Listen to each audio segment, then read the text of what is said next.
हर हर महादेव दोस्तों आज के इस खास वीडियो में मैं आपको लेकर चलूँगा देवभूमि उत्तराखंड में स्थित पंच केदारों में से एक केदार श्री मद्दमहेश्वर धाम की यात्रा पर। श्री मद्दमहेश्वर को द्वितीय केदार के नाम से भी जाना जाता है। लगभग 3500 फीट की ऊंचाई पर स्थित यह मंदिर भगवान शिव के मध्य भाग या नाभि की पूजा के लिए जाना जाता है। ऐसी मान्यता है कि महाभारत के बाद पांडव भगवान शिव की तलाश में उत्तराखंड आए थे और यहाँ शिव की नाभि प्रकट हुई थी, जिसके बाद भीम ने इस मंदिर का निर्माण करवाया था। तो अगर आप भविष्य में यहाँ आने का प्लान कर रहे हैं तो यह वीडियो आपके लिए काफ़ी इन्फॉर्मेटिव होने वाली है।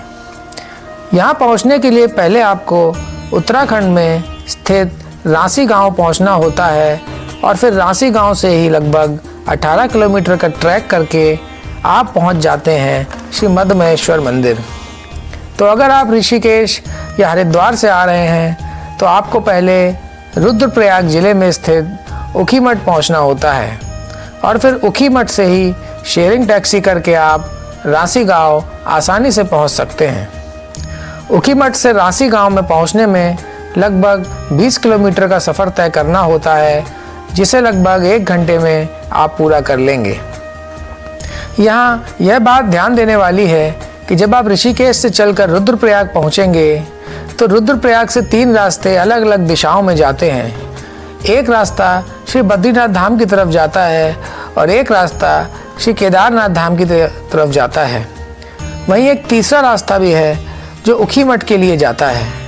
तो रुद्रप्रयाग से आपको ऊखीमठ वाली बस या शेयरिंग टैक्सी आसानी से मिल जाएगी, जो लगभग 1 से 1.5 घंटे में आपको ऊखीमठ उतार देगी और फिर ऊखीमठ से शेयरिंग टैक्सी करके आप रांसी गांव आसानी से पहुंच सकते हैं। तो अक्टूबर के महीने में ऋषिकेश से लगभग 6 घंटे का सफ़र करके हम भी पहुंच गए ऊखीमठ।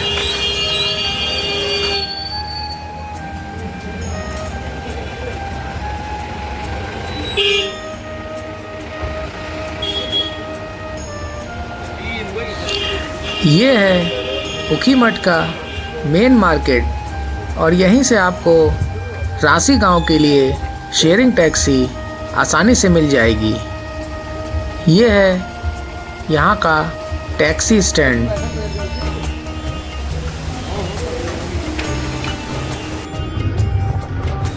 और फिर ऊखीमठ से शेयरिंग टैक्सी से हमने अपना रांसी गांव तक का सफ़र शुरू कर दिया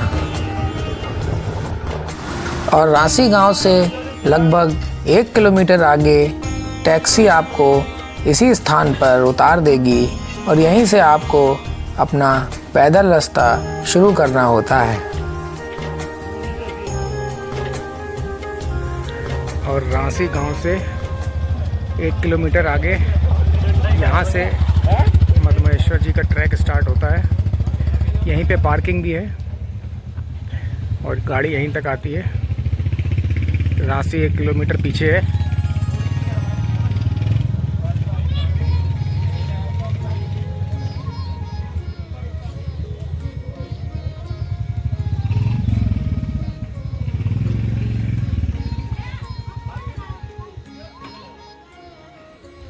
और हमने अपना ट्रैक यहाँ से शुरू कर दिया है।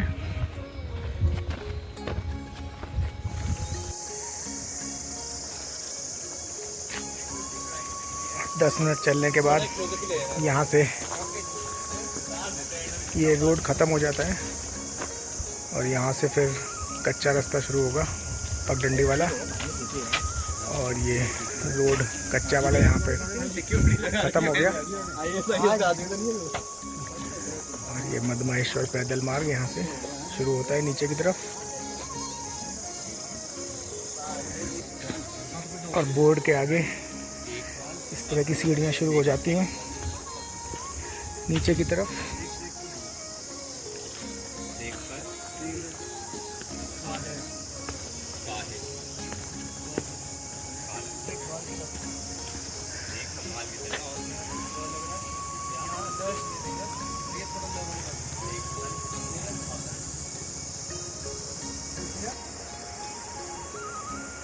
शुरू में कुछ इस तरह की सीढ़ियाँ उतरनी पड़ती हैं आपको,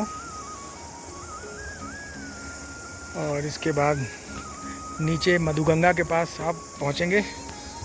वहाँ से फिर चढ़ाई करनी पड़ेगी। और दूर वो दिख रहा है गोंडार गांव, वहाँ पे है गोंडार।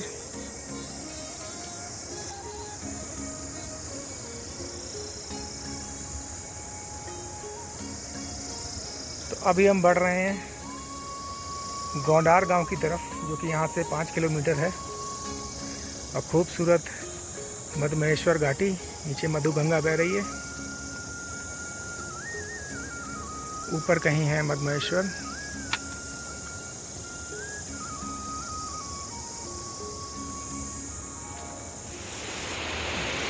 और करीब 1 घंटे के उतराई के बाद यहाँ सामने आ गया एक खूबसूरत सा झरना। चलिए आपको झरने के पास लेकर चलते हैं।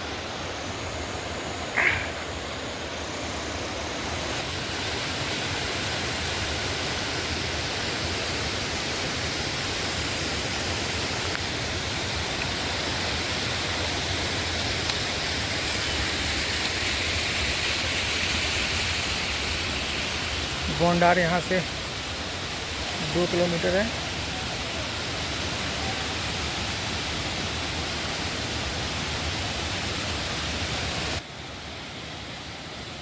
यह खूबसूरत सा झरना।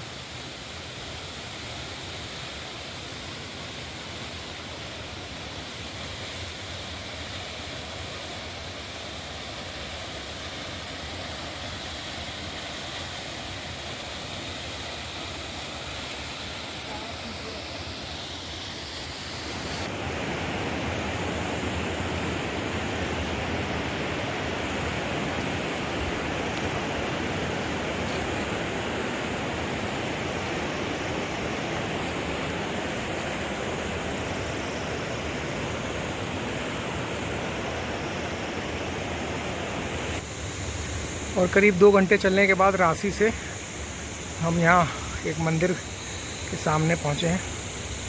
जय माता दी।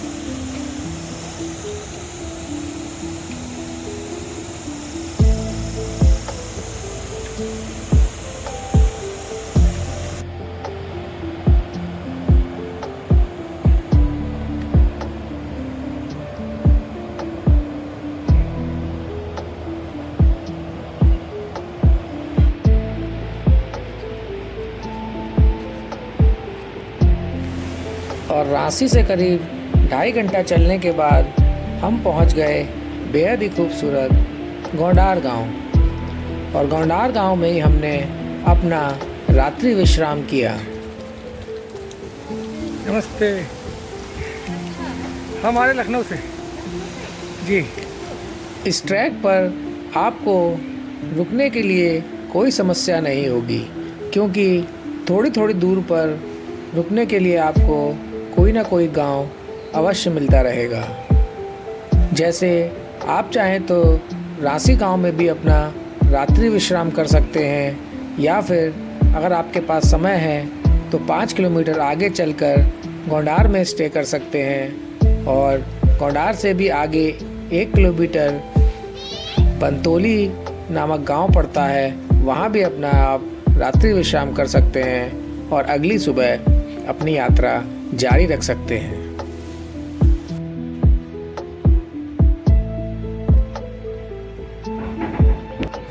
जैसा कि काफ़ी लोगों को यह पता होगा कि मधुमहेश्वर मंदिर के ऊपर बूढ़ा मधुमहेश्वर का मंदिर भी है, लेकिन क्या आपको पता है कि गोंडार गांव में भी एक बूढ़ा मधुमहेश्वर जी का मंदिर है, जिसके लिए आपको थोड़ा नीचे उतर के जाना पड़ता है।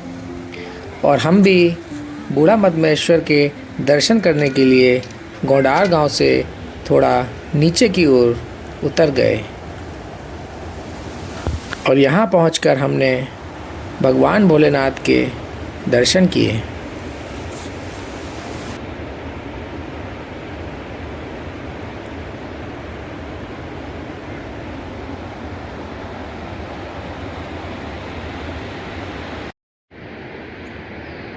और अगली सुबह लगभग 6 बजे हमने अपना आगे का ट्रैक शुरू कर दिया है। और वो पीछे आप देख सकते हैं गोंडार विलेज है। गोंडार से हम थोड़ा आगे आ गए हैं और अब आएगा बंतोली, जो यहाँ से 1 किलोमीटर है। तो बंतोली की तरफ बढ़ते हैं। सुबह का मौसम साफ़ है। ये है, नीचे देख सकते हैं आप लोअर बंतोली और ऊपर है अपर बंतोली गांव। यहाँ पहले एक पुल हुआ करता था, वो पुल अब टूट चुका है पिछली बाढ़ में। तो ये टेम्पररी रास्ता बनाया है इधर।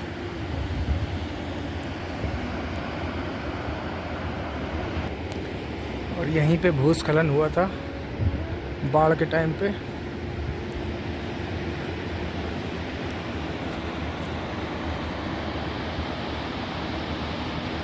पूरा पहाड़ नीचे आ गया था बंतोली से ठीक पहले।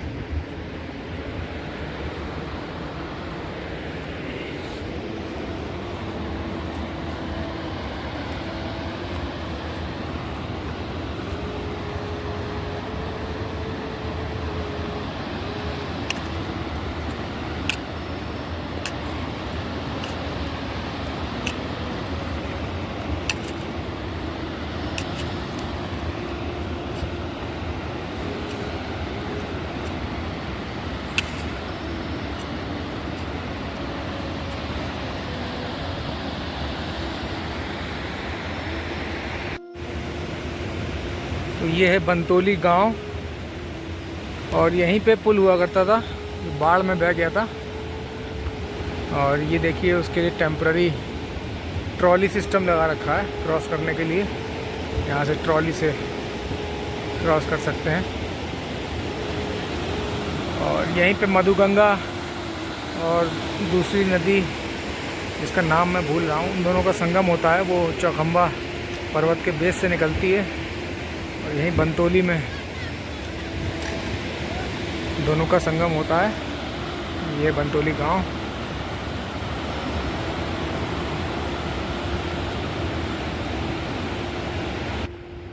और बंतोली गांव में आपको रुकने के लिए तमाम होम स्टे मिल जाएंगे 1000 से 1200 में। और बंतोली से ही आपका सीधी खड़ी चढ़ाई शुरू होती है जो कि मद महेश्वर तक जाती है, लगभग 10 किलोमीटर की। इससे पहले का रास्ता थोड़ा इजी था,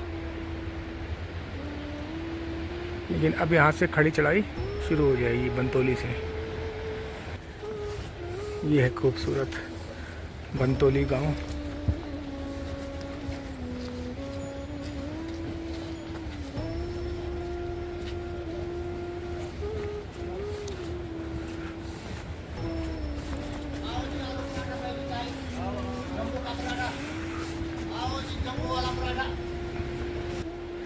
और बंतोली गांव से आगे चढ़ाई शुरू हो गई है।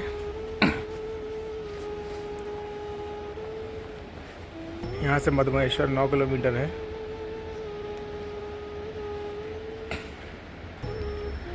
ये है बंतोली।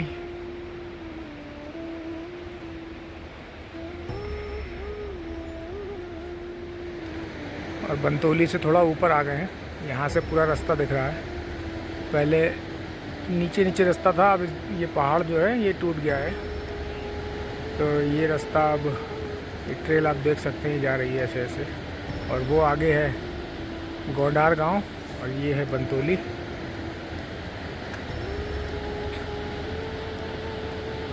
नीचे मधुगंगा।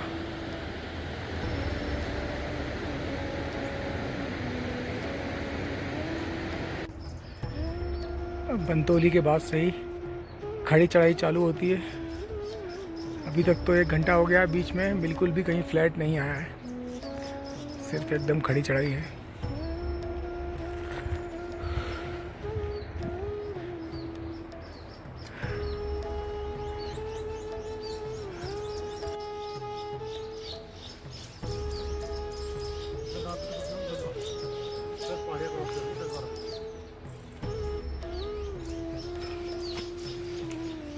टॉप आया, दूसरा टॉप आया।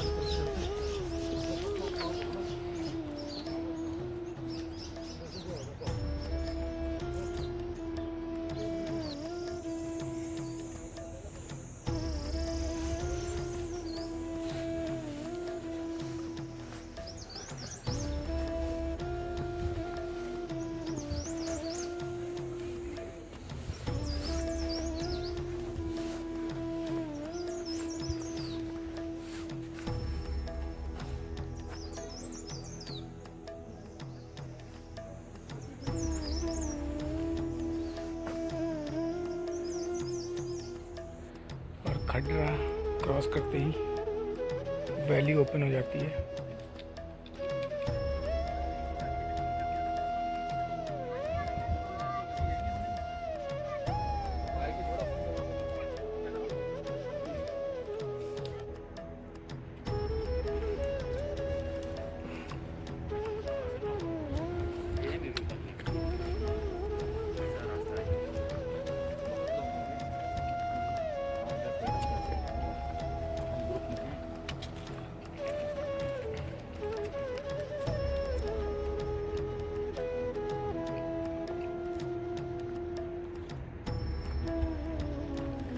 और खड्डरा के बाद से आपको धूप में चलना होगा, क्योंकि वैली पूरी ओपन हो जाती है और जंगल ख़त्म हो जाता है। इसके बाद फिर आगे जंगल मिलेगा, लेकिन अभी पूरा धूप में आपको चलना है।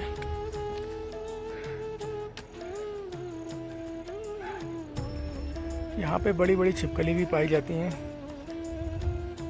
अगर अभी दिखेगी तो मैं वीडियो में लेने की कोशिश करूँगा। और गोंडार से करीब 4 घंटे में हम पहुँच चुके हैं नानू।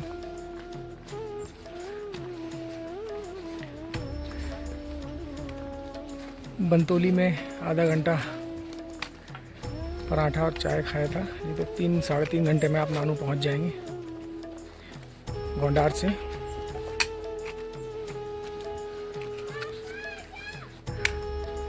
ये है नानू। मधमेश्वर यहाँ से 5.5 किलोमीटर है।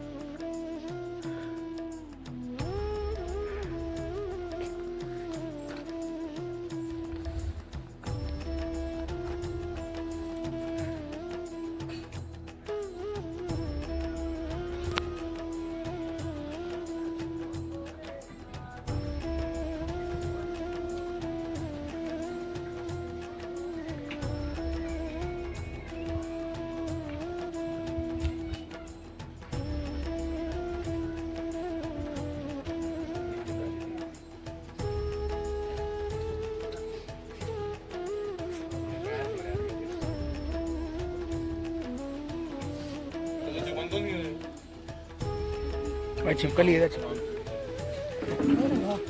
देखती भाई इधर, उधर इधर छिपकली,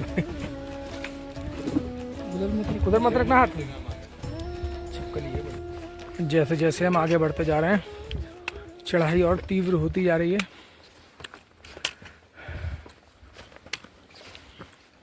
नानू के आगे यहाँ से भी अभी 5 किलोमीटर और है मंदिर। कुछ यात्री आगे खड़े हैं।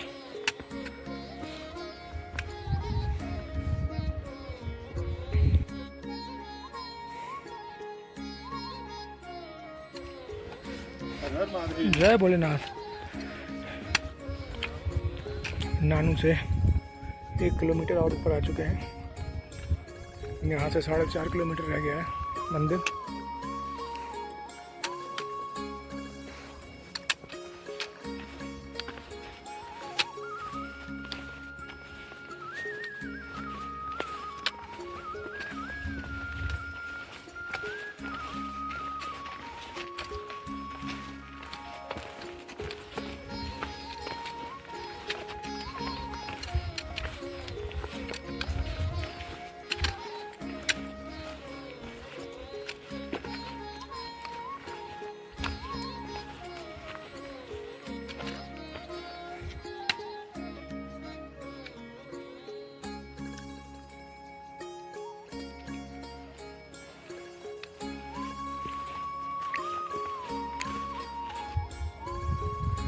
बनतोली के बाद तो ढलान कहीं आया ही नहीं, सिर्फ चढ़ते ही जा रहे हैं।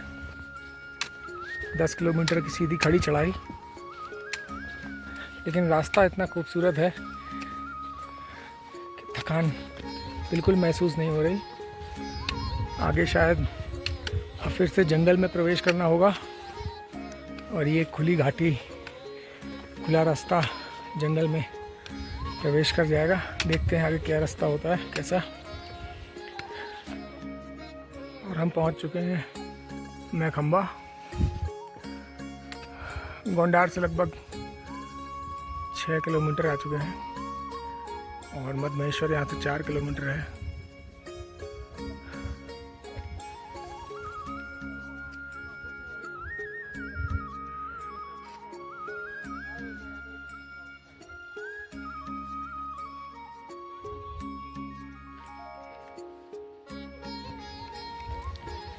और यहाँ भी 2 छिपकली।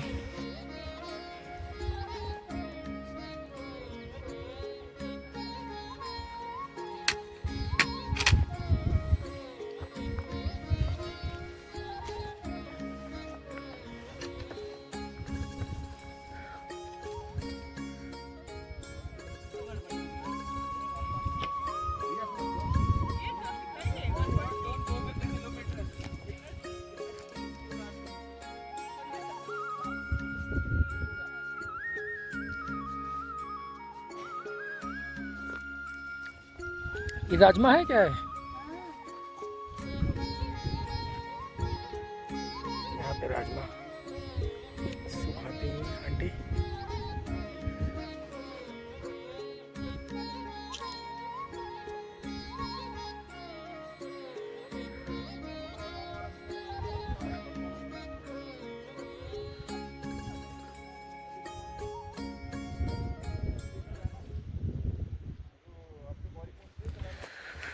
और जंगल का रास्ता शुरू हो चुका है यहाँ से, मैखंबा के आगे से।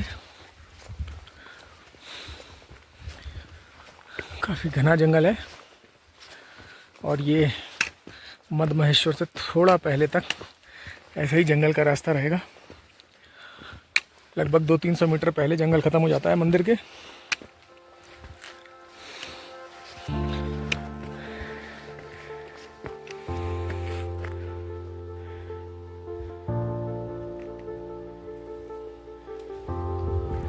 हम पहुंच चुके हैं कून चट्टी।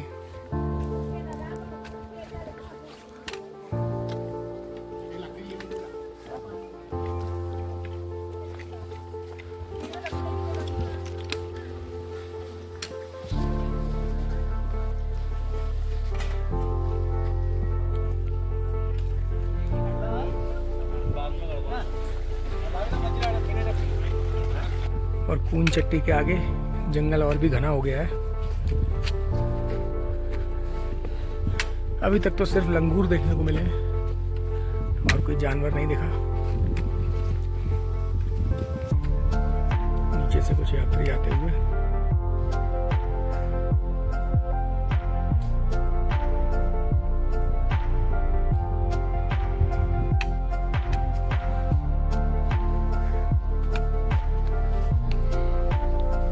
देखते हैं जंगल कहाँ तक जाता है। 3 किलोमीटर और होगा यहाँ से।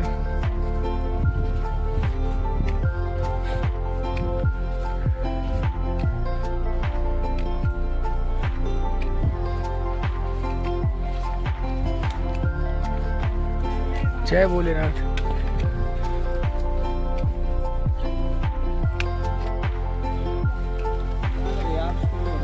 शुरू से ही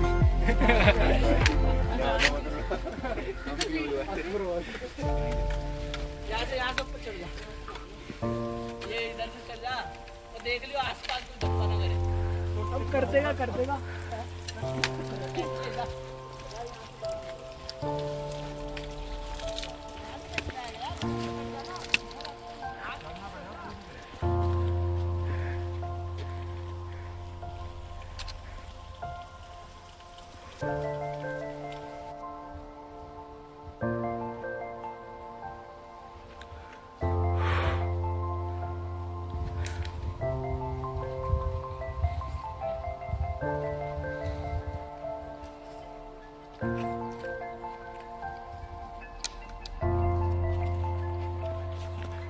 और यहाँ पे एक माइलस्टोन लगा है, मधमहेश्वर 550 मीटर रह गया यहाँ से, और चढ़ाई भी अब ख़त्म हो गई है, प्लेन रास्ता आ गया है।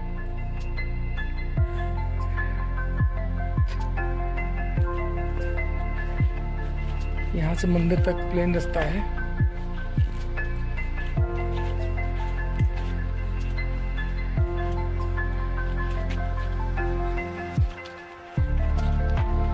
और जंगल खत्म होते ही हमारे सामने है मधमहेश्वर। चलते हैं मंदिर की तरफ।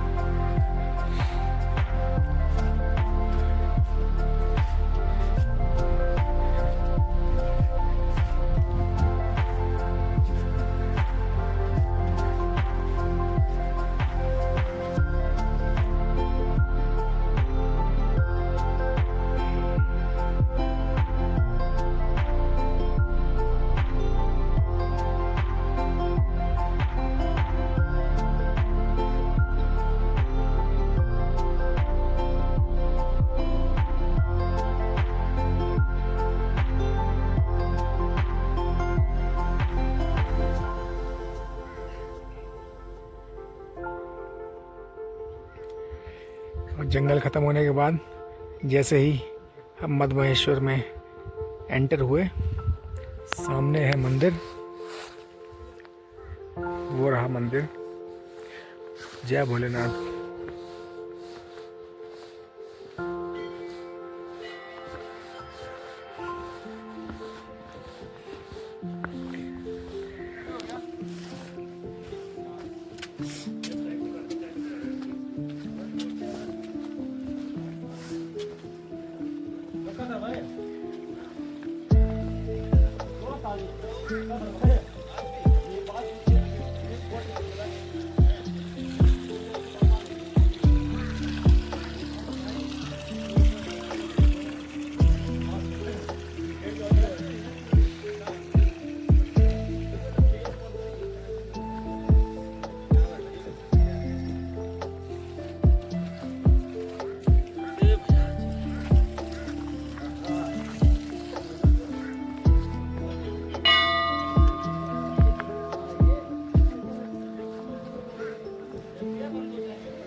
सरस्वती कुंड।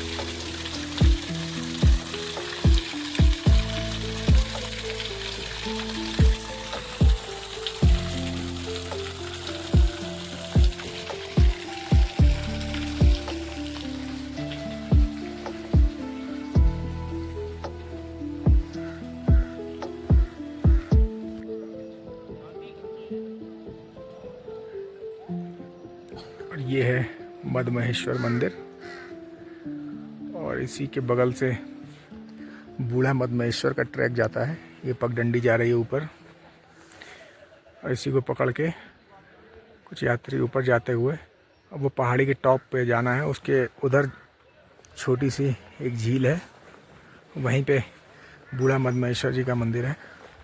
तो अभी हम चल रहे हैं उसी तरफ, आपको दिखाते हैं बाकी का रास्ता। और हम मंदिर से थोड़ा ऊपर आ चुके हैं। ये पगडंडी पकड़ के, इसी पगडंडी के सहारे आपको ऊपर जाना है।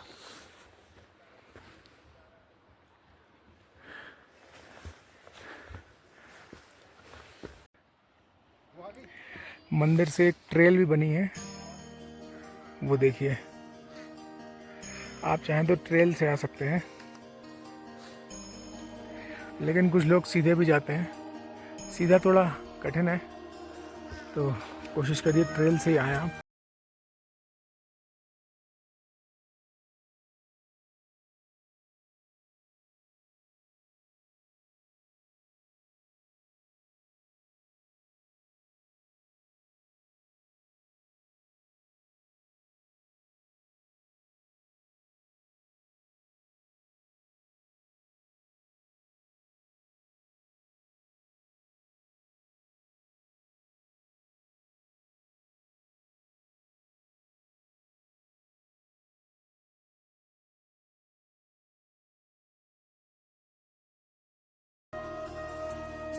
और आखिरकार हम कठिन चढ़ाई के बाद पहुंच गए बूढ़ा मदमहेश्वर मंदिर।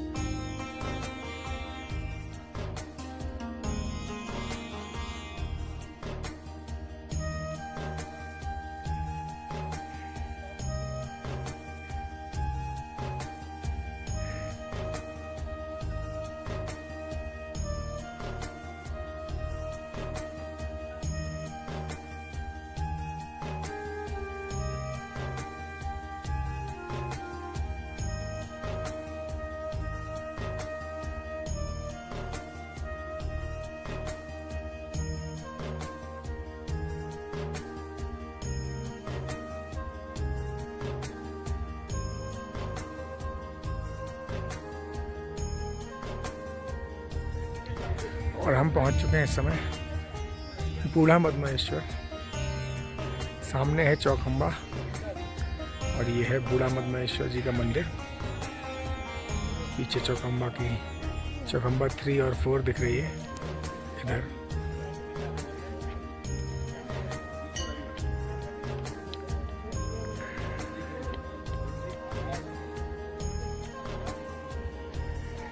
और ये चौखंबा पर्वत का पूरा रिफ्लेक्शन इस झील में आता हुआ।